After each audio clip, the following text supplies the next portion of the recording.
Hello friends, मैं Saurabh Kumar top set and GATE में आपका स्वागत करता हूं। आज हम मध्य प्रदेश की जल विद्युत परियोजना, जो कि जल विद्युत परियोजना कितनी है और कौन कौन से स्थान पर स्थित है, इसके बारे में जानेंगे, जो कि एमपीपीएससी, एमपीएसआई, एमपी पुलिस आदि सभी एग्जाम के लिए काफ़ी महत्वपूर्ण रहेंगे। आप लोगों को बता दूं कि आप लोगों के लिए एमपी विशेष, जीके, जीएस, सब्जेक्टिव और ऑब्जेक्टिव फॉर्म में प्रश्न आते रहेंगे, जिससे आपको एमपी के सभी एग्जाम में काम आएंगे। तो चलिए वीडियो की तरफ। वीडियो पसंद आए तो लाइक, सब्सक्राइब एंड शेयर जरूर करें। तो पहली परियोजना की बात करते हैं, तो ये है इंदिरा सागर परियोजना। इंदिरा सागर परियोजना जो कि पुनासा, खंडवा नर्मदा नदी पर स्थित है। कहाँ है? तो पुनासा, खंडवा नर्मदा नदी पर स्थित है, जिसकी ऊंचाई 92 मीटर है। यहाँ की विद्युत क्षमता 1000 मेगावाट है। तो ये एग्जाम के व्यू से इम्पोर्टेंट है। इंदिरा सागर विद्युत परियोजना कौन? इंदिरा सागर विद्युत परियोजना ये कहाँ स्थित है और किस नदी पर स्थित है, ये इम्पोर्टेंट है एग्जाम के व्यू से। तो पुनासा, खंडवा स्थित है, नर्मदा नदी पर स्थित है। कहाँ है? नर्मदा नदी पर स्थित है, जिसकी ऊंचाई 92 मीटर। कितनी है ऊंचाई? 92 मीटर है।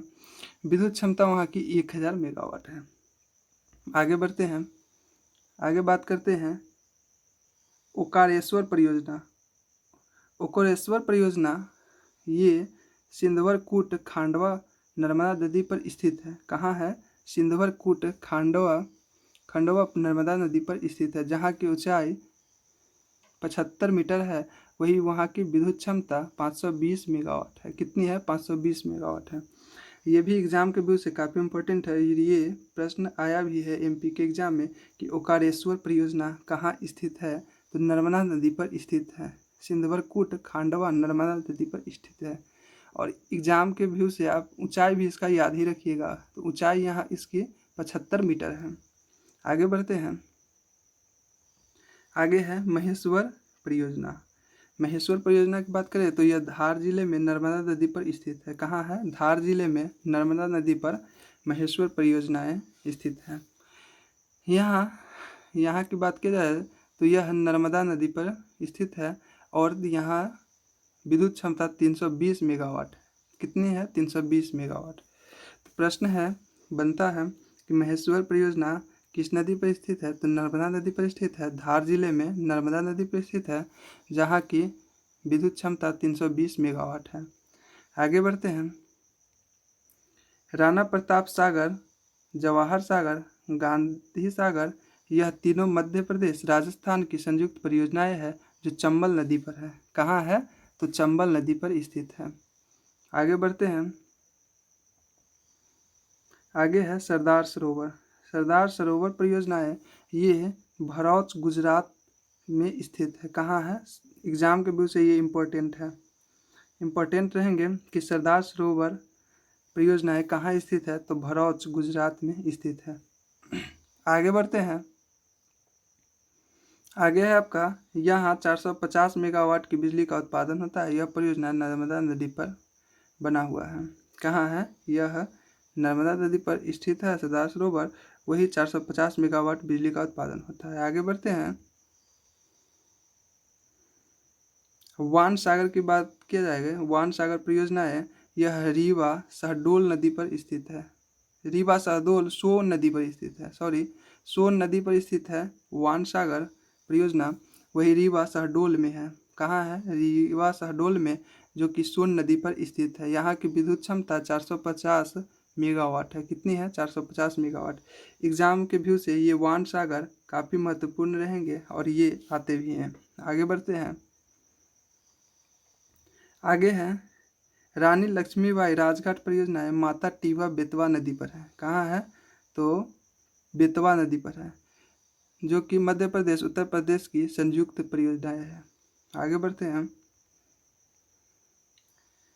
बरगी या अवंतीबाई, ये जबलपुर बरगी नदी पर है।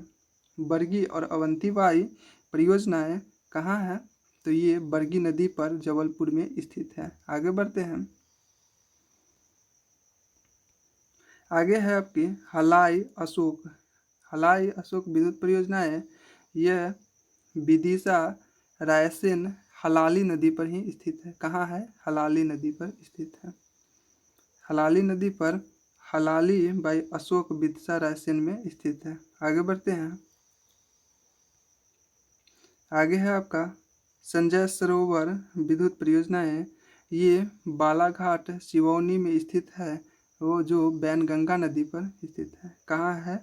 संजय सरोवर विद्युत परियोजना है बालाघाट सिवनी में बैनगंगा नदी पर स्थित है। एग्जाम के व्यू से संजय सरोवर परियोजनाएं भी इम्पोर्टेंट रहेंगे। आगे बढ़ते हैं। आगे है आपका चुटका परमाणु परियोजना मंडला में है। यह भारत का 7वां परमाणु केंद्र है। 7वां परमाणु केंद्र की बात किया जाए तो यह चुटका परमाणु परियोजना है जो कि मंडला में स्थित है। मंडला में स्थित है। आगे बढ़ते हैं। आगे है आपका विद्युत मंडल या बिजली बोर्ड का गठन सर्वप्रथम 1950 में स्थापित किया गया। इसका मुख्यालय जबलपुर में है। इम्पोर्टेंट क्वेश्चन बनता है, यहाँ से तैयार होता है कि मध्य प्रदेश में विद्युत बिजली बोर्ड का गठन कब किया गया? तो 1950 में किया गया। इम्पोर्टेंट क्वेश्चन है कि मध्य प्रदेश में विद्युत बोर्ड या बिजली बोर्ड या विद्युत मंडल बोर्ड की स्थापना कब किया गया? तो 1950 में किया गया। या एक और यहाँ से क्वेश्चन बनता है कि मध्य प्रदेश के बिजली बोर्ड का मुख्यालय कहाँ है? तो ये जबलपुर में स्थित है। इसका मुख्यालय जबलपुर में है। विद्युत मंडल या बिजली बोर्ड का मुख्यालय जबलपुर में है, एमपी के जबलपुर में है। आगे बढ़ते हैं। आगे है मध्य प्रदेश में विद्युत का उत्पादन 1905 से शुरू हुआ है। ये एग्जाम के व्यू से इम्पोर्टेंट रहेंगे कि मध्य प्रदेश में विद्युत का उत्पादन कब से शुरू किया गया है? तो 1905 में किया गया। मध्य प्रदेश में विद्युत का उत्पादन 1905 ईस्वी से शुरू किया गया है। आगे बढ़ते हैं। आगे बात करते हैं। विश्व में विद्युत का सबसे बड़ा सौर ऊर्जा संयंत्र भोपाल में है। ये मोस्ट इम्पोर्टेंट क्वेश्चन है कि विश्व में विद्युत का सबसे बड़ा सौर ऊर्जा संयंत्र कहाँ है? तो भोपाल में स्थित है। ये सभी एग्ज़ाम में आते हैं। ये स्पेशल एमपी का क्वेश्चन ही नहीं है, ये वर्ल्ड वाइज एग्ज़ाम में आते हैं। भारत के अधिकांश एग्जाम जैसे एसएससी, रेलवे आदि सभी एग्जाम में ये प्रश्न पूछ लिए गए हैं और पूछ लिए जाते भी रहे हैं कि विश्व में विद्युत का सबसे बड़ा सौर ऊर्जा का संयंत्र कहाँ स्थित है? तो ये भारत के भोपाल में स्थित है। भारत के भोपाल में स्थित है। आज का वीडियो यहीं पर समाप्त होता है। मिलते हैं नेक्स्ट वीडियो में। फ्रेंड्स, आप लोगों को वीडियो पसंद आया हो तो मेरे चैनल को सब्सक्राइब कर दे और अपनी तैयारी में जी जान लगा दे। आप लोगों ने अपना कीमती समय दिया, इसके लिए दिल से धन्यवाद।